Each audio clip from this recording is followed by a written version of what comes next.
And the Obama campaign also caught on to this and used the fact that McCain couldn't send an email, for example, in one of their ads. Kind of projected Obama was really cool and hip, and he knew how to send an email, whereas his opponent couldn't do that. And they used, the media threw around the buzzwords, like the Obama campaign used Facebook, isn't that cool, or Twitter, or words that most people in Britain had never heard of, and it sounded very impressive.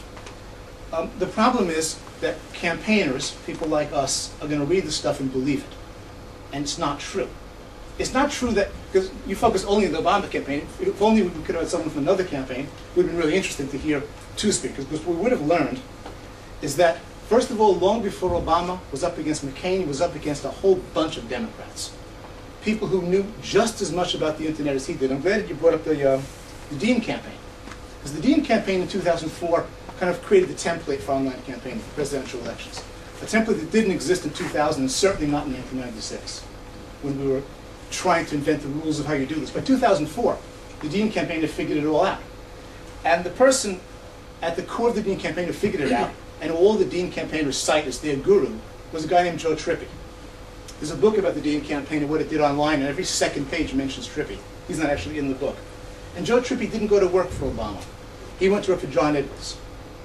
And if we could go back a year, and if you could find online a year ago what the pundits were saying at the websites in January and in February last year, the consensus was that the Edwards campaign had by far the most cutting-edge website. I mean, they didn't just have Facebook and and MySpace and a handful of other social networks. They had like 50 social networks with an Edwards presence.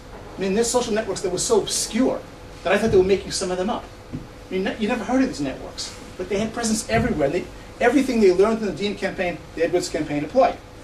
So did Edwards win the nomination? I mean, Edwards did things like allowed bloggers to have uncensored blogs on his website saying whatever they wanted, which caused endless problems. Didn't even win Iowa. Didn't win a single state. Bowed out before Super Tuesday. So obviously having the coolest Facebook, Twitter stuff and bloggers on your page didn't actually win. Didn't win anything.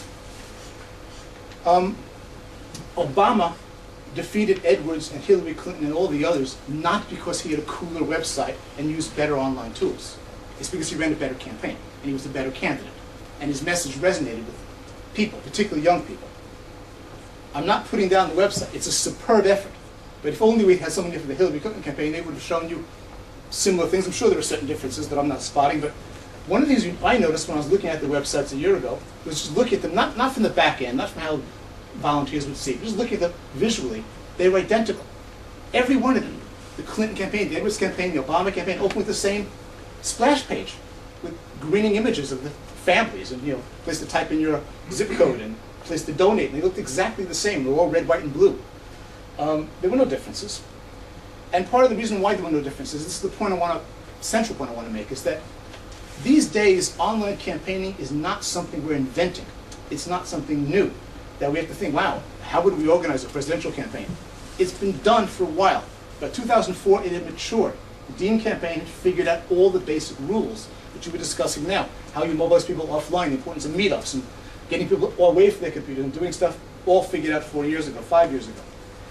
So what you had was a mature technology with websites that were very, very, very good at competing with each other. The differences were very minimal between them. It's almost like an Olympic sprint where the difference is a millisecond between the people running. There's no real fundamental difference between numbers 1 and 2 in a 100-meter dash in the Olympics, except for this year. I want to go to some of the lessons these for trade unions. We should create, we haven't yet done it, we should be creating fantastic websites that employ all these tools and much more, and viral videos and online games and flash things and all kinds of cool stuff that will involve people and get them to pass the legislation we want and organize millions of workers and all that stuff. And if we think for a moment that the opposition is not going to create things equally good, we're wrong. In America, the big battle now is going to be the Employee Free Choice Act. And unions and people around Obama are going to create fantastic websites to promote passage of this. And the U.S. Chamber of Commerce and Walmart and McDonald's are going to create equally good websites to compete with us. We have no advantage over people, and this technology does not give us any advantage. To the contrary, they'll probably create better websites than we did. And if you look at 2008, at the most effective presidential campaign online was not even a Democrat. By far, the one candidate who demonstrated you can mobilized staggering amounts of money, had incredible numbers of volunteers, and no campaign to speak of, was Ron Paul. Ron Paul, do you know Ron Paul? Can you indicate if you recognize the name? Yeah, well done. In the American audience, they probably would have known him. This is the guy who placed absolutely last in the Republican bid for the presidency. He was a non-candidate. I don't know if he even had any delegates. Maybe a couple. Four. Okay, 5,000. Five. I mean, this is a ridiculous, totally ineffective campaign. Raised more money than anyone else. Raised it all online. I mean, if the election had taken place through an online poll, he would easily have won. So who cares how good Ron Paul's campaign was online? If he couldn't get 4 or 5 delegates, he couldn't do anything. We're overestimating. And I'm speaking as somebody, I mean, I earn my living by promoting use of the internet by trade unions. And yet I find myself sometimes having to tell you, let's not get too excited about this. Obama didn't win the campaign because he used Twitter. Ron Paul used online fundraising better than anyone and placed last. So we should study the campaign. We should study the campaigns of anyone who wins. If McCain had won, I would have studied the McCain vote. We should have brought a McCain's vote, person to speak to us. It's not because Obama was a good guy and had a great website. It was because of other things. Unions often think, because we are new to this, we are unions, we lag behind a little bit, that if we create like a Facebook group and an icon pointing to it, or even better, a Twitter feed, that's something we're cutting edge, and all those young people that absolutely love unions now. And of course, this is nonsense. Unions can have YouTube channels and they still won't be cool. I mean, we have to understand this. This is ABCs of organizing. Unions have to learn there's no such thing as a virtual strike. I mean, we've had this word tossed around, IBM workers had a virtual strike. Well, employers love virtual strikes because they're not real strikes. I mean, I hesitate to sound a bit harsh, but employers only understand one thing, and that's when you stop the business functioning and the money stops flowing.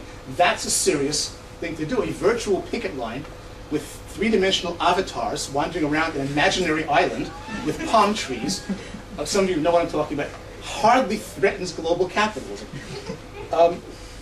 So I think no virtual picket line and no virtual strike will do any of this. I think the online campaigns only make sense in the context of a reinvigorated trade union movement. Broadly speaking, that this means real strikes in the real world, the actual picket lines on real streets with real people in them, not avatars, real boycotts, real political campaigns, real ringing of phones, knocking on doors and meetings at people's homes and all that. And the lesson of Obama's campaign to me is that inspiring leader with a clear message that resonates can mobilize millions and millions of people. People are not depoliticized. This is nonsense. People are intensely interested in politics. And if the candidate with the most links to the latest cool tools is not necessarily the one who's going to win. Thank you.